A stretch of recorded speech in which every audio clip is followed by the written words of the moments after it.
Good morning.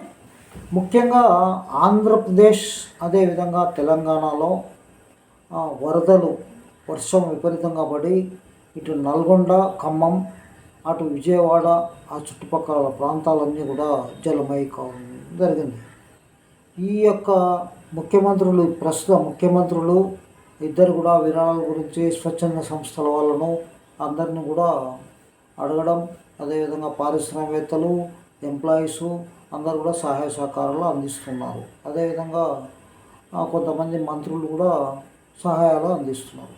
గౌరవ తెలంగాణ మాజీ ముఖ్యమంత్రి దాదాపుగా ఆయన యొక్క టీఆర్ఎస్ పార్టీలో ప్రజలు ఇచ్చిన విరాళాలు 2,000 కోట్ల వరకు ఉన్నాయి. అందులో ఒక విమానం కొనుక్కున్నాడు. కాబట్టి నేనేమంటున్నా అంటే ప్రతి పౌరునికి, అంటే బాధితుడు ఎవరైతే వరదలో చిక్కుకొని ఇబ్బందులు పడే ప్రతి పౌరుడి కూడా కేసీఆర్ గారు ఒక్కొక్కరికి ₹1,00,000 ఇవ్వాలి. అట్లా ఇచ్చిన 100 కోట్లు కూడా కావు.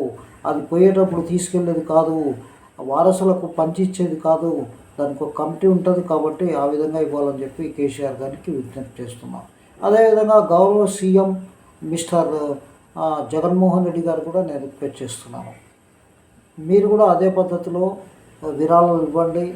మీరిద్దరు విరాళాలు ఇస్తే ఆదర్శవంతంగా తీసుకొని ప్రతి పౌరుడు, ప్రతి ఎన్జిఓ, ప్రతి వాళ్ళు కూడా పారిశ్రామికంగా డబ్బులు ఇస్తారు.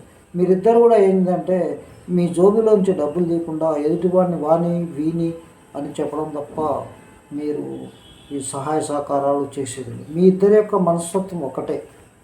ఏంటంటే రాజకీయం చేసేటప్పుడు సొంత డబ్బులు పెట్టి ఖర్చు పెట్టకూడదు, మంది డబ్బులు ఖర్చు పెట్టాలనేది ఆలోచన మీ ఇద్దరిలో ఉంది కాబట్టి మీరిద్దరు ఓడిపోవడం జరిగింది. ఎందుకంటే ప్రజాసేవ ముసుగులో మీరు లక్షల కోట్లను సంపాదించుకొని వెనకలేసుకొని ముఖ్యమంత్రుల నుంచి ప్రమోషన్ సంపాదించుకొని ప్రధానమంత్రులు కావాలని, లేదా ఇంకా పెద్ద పోస్టులు సంపాదించుకొని దేశంలోనే కుబేరులు కావాలని ఇద్దరికి ఆశతోటే మీరు ఆ విధమైన ఆశతోటే మీరు ఓడిపోవడం జరిగింది. ముఖ్యంగా